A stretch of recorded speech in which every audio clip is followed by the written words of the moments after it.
What if you weren't alone, even in a room perfectly locked? There is a killer who doesn't appear on cameras, leaves no trace, and never uses the doors. Room 428, the place everyone thought was empty, but it never was. A woman came seeking a quiet night and ended up in an unbelievable death. 17 years. And no one understood how a woman was killed in a room locked from the inside. Can you uncover the truth before you hear the ending that changed everything? The silence in room 428. A true crime mystery that took 17 years to understand. At 2:43 a.m., the overnight clerk at the Ravensbrook Hotel, an exhausted college student named Mark Hensley, was struggling to keep his eyes open. The lobby was dim, its only light coming from a flickering lamp near the entrance and the dull glow of the computer monitor. Night shifts at the aging business hotel were notoriously uneventful. Sometimes a drunk business traveler stumbled in late, mumbling for a replacement key card. Sometimes a couple argued in hushed whispers at the elevator. But mostly, the nights were quiet enough that Mark could hear the soft hum of the vending machines on the far wall. That quiet shattered with the sharp trill of the front desk phone. Mark answered automatically, expecting to hear slurred complaints about loud ice machines or requests for extra towels, but the voice on the other end froze him in place, low, calm, and disturbingly steady. "There's something wrong in room 428. The words were spoken slowly, each syllable placed with unnatural precision, as though the speaker were choosing them from a list. Before Mark could respond, before he could even inhale, the line went dead. No name, no elaboration, no irritation in the tone, just silence. A silence that felt heavier than the empty lobby around him. Mark stared at the phone for a long second, unsure whether he had imagined the call, but the unease crawling up his spine told him he hadn't. By protocol, he radioed hotel security. Within 10 minutes, 2 guards, both seasoned, both calm under pressure, were making their way up to the 4th floor. The elevator chimed softly, opening to reveal the long east hallway. Everything looked normal, clean, still. The patterned carpet muffled their steps. The lights above buzzed faintly but steadily. Too steadily. The 4th floor was usually home to traveling salespeople or retirees looking for peace during conferences downtown. But that night, it was unusually empty. Only a handful of rooms were booked, and room 428 was the last door on the left, near a sealed maintenance closet that no one ever used. The guards approached the door and knocked. "Security, is everything all right?" No answer. They knocked again, louder this time. Still nothing. When they tried the handle, it wouldn't turn. Locked from the inside. After a final announcement and no response, they exchanged a reluctant glance.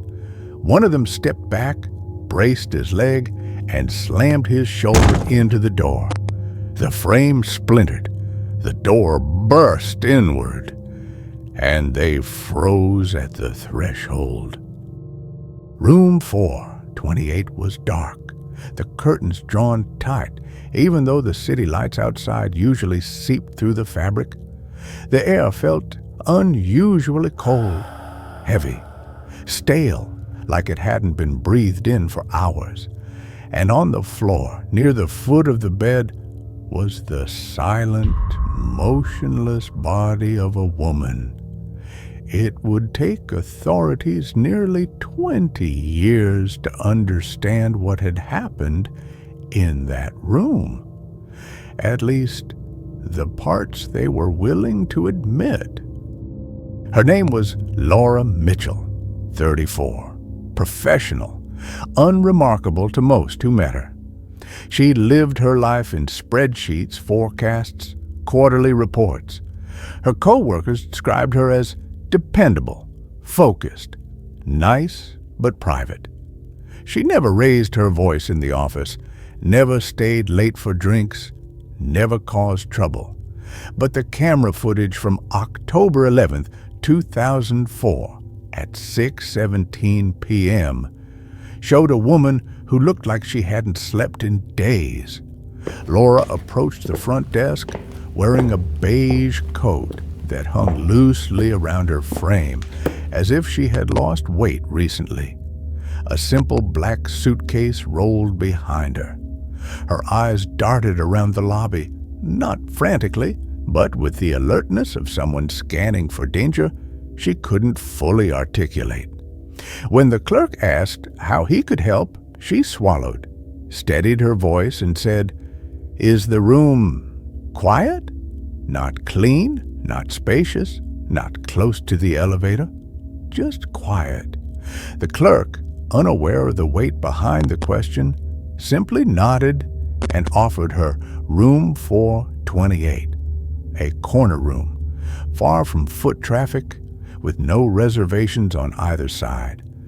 Some would later wonder whether Laura had chosen the room or if the room had chosen her.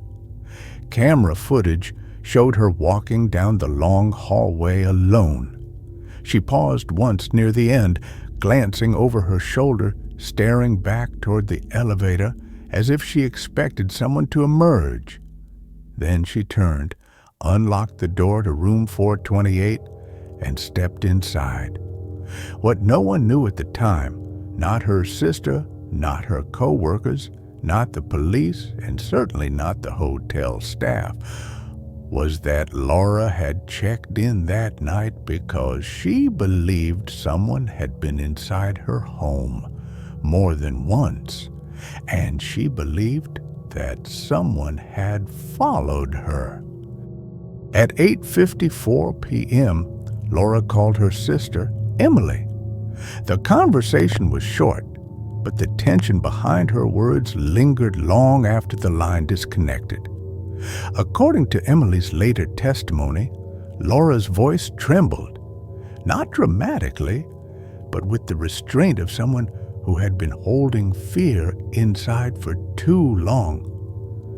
"She told me she felt unsafe at home," Emily said during the investigation. "She said she kept finding things moved, doors unlocked, strange noises near the fence, and she said she didn't want to accuse anyone without proof." Emily urged her to call the police. Laura refused. "I don't want to look crazy," she whispered. "I just need one quiet night to think, to breathe, to sleep without wondering if I'm actually alone." There was a pause, a long one. Then Laura said something Emily never shared publicly, but detectives recorded in their notes. "I keep feeling like there's someone behind me, even when there isn't." The call ended at exactly 9:01 p.m. No one would ever hear Laura's voice again. When police entered room 428 hours later, Laura's body lay on the carpet, positioned strangely, almost peacefully, near the foot of the neatly made bed. The room itself felt unnervingly untouched, as though she had only just arrived. Her suitcase was zipped. Her coat hung neatly on the wall hook. Her phone rested perfectly centered on the bedside table. There were no signs of forced entry, no struggle, no overturned furniture, no defensive wounds. Laura had not fought back, or she never had the chance. The windows were intact, the latch was secure, the bathroom was dry, the towels folded, even the complimentary soaps were unused. It was a death scene without chaos, only a chilling, purposeful silence. The coroner's report concluded she had died from asphyxiation, but not the violent kind. The pressure had been slow, applied over several minutes, long enough that she might have remained conscious through part of it. Her lungs showed signs of resistance, but her body bore no bruises, no scratches, no evidence that she had tried to tear away the object covering her face.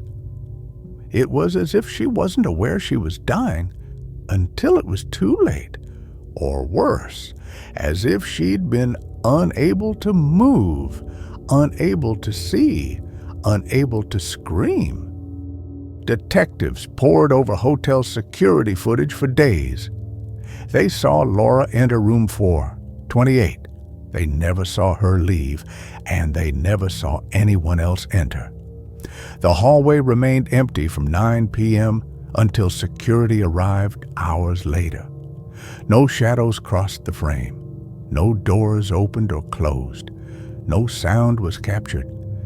Investigators tried to blame equipment malfunction, but the system was functioning normally. The timestamp never glitched. The recording never paused. It was as if the killer materialized inside the locked room without passing through any physical entrance, and evaporated the same way. When the media caught wind of the bizarre circumstances, headlines splashed across newspapers: "Locked room, mystery baffles, police. Woman killed by unknown assailant. No entry, no exit." Camera footage shows nothing. The public was fascinated. Investigators were humiliated.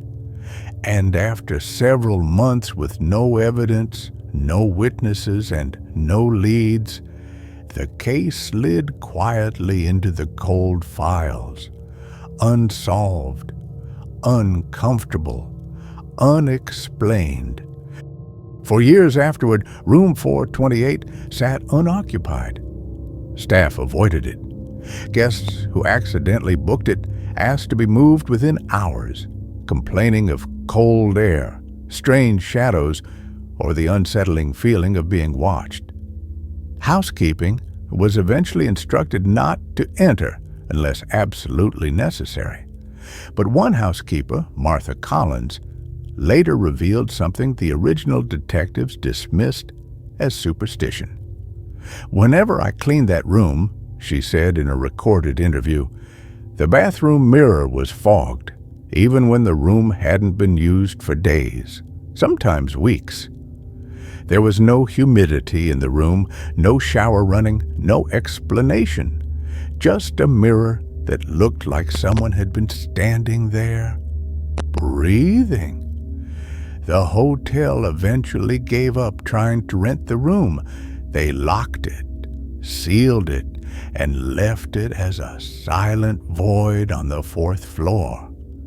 At least to the guests and staff, not to everyone.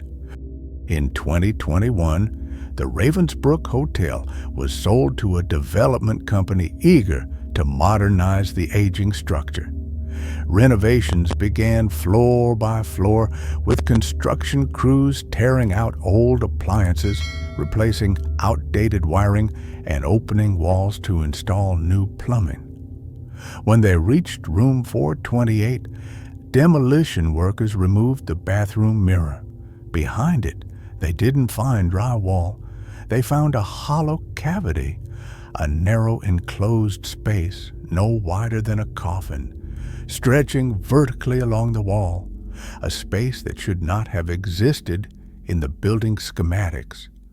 Inside, the hidden void were deep scratch marks along the wood, several crushed cigarette butts, crumpled food wrappers, and a thin layer of dust disturbed only recently. But the final discovery stopped the crew cold. A hospital wristband, its plastic surface yellowed with age, but the name still legible: Daniel Mercer. The room went silent. No one spoke for several minutes, because Daniel Mercer wasn't just a name. He was a ghost. Daniel Mercer had been declared dead 20 years earlier. In 2001, he was a long-term psychiatric patient at a facility less than 5 miles from the Ravensbrück Hotel. Diagnosed with severe dissociative disorder, violent delusions, and profound paranoia, Daniel had been admitted after several disturbing incidents involving stalking behavior and an obsession with hidden spaces. According to staff reports, Daniel repeatedly attempted to crawl into vents, closets, and maintenance shafts. He claimed someone lived in the walls and that he was the only one who could outsmart them. Then, one night in 2001, Daniel Mercer escaped. Despite a statewide search, he was never found. 3 years later, Laura Mitchell died in room 428, near the very walls Daniel once hid inside. When detectives reopened the case in 2021, they discovered an overlooked detail in Daniel's employment history. Before his psychiatric institutionalization, Daniel had worked briefly as maintenance staff at the Ravensbrück Hotel. He had helped with repairs, vent cleaning, mirror installations, piping access. He knew every hidden void, every service gap, every unreported maintenance duct, and perhaps most importantly, room 428 had once been his room. Detectives now believe Daniel Mercer never left the Ravensbrück Hotel after his escape. Not truly. He lived inside its walls, traveling through ducts, sleeping in crawl spaces, watching through vents and behind mirrors. A ghost in the wiring, a whisper behind the sheetrock, a presence no camera could capture because he never entered the hallway. He entered from inside. Laura Mitchell hadn't been imagining things when she felt watched. She hadn't been paranoid when she sensed movement in her home. She hadn't been delusional when she checked into a quiet hotel room hoping for safety. She had been followed, not by footsteps behind her, but by eyes behind walls. On the night she died, investigators now believe Daniel slipped silently from the narrow cavity behind the bathroom mirror, one he had crafted years earlier when he worked maintenance. He entered her room without opening the door, without triggering the lock, without being seen. He smothered her quietly, methodically, carefully. Then he slipped back into the walls, leaving behind no evidence, except the breathing she heard, except the fogged mirror housekeeping found for years, except the wristband. Daniel Mercer's body was never found, not in the walls, not in the crawl spaces, not during demolition, but construction workers reported hearing something one night. A faint sound behind the remaining sheetrock before the hotel was bulldozed.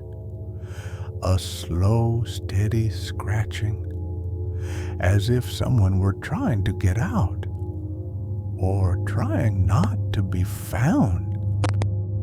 Before demolition was complete, one worker, curious about the infamous room 428, placed his phone inside the empty room and left it recording overnight.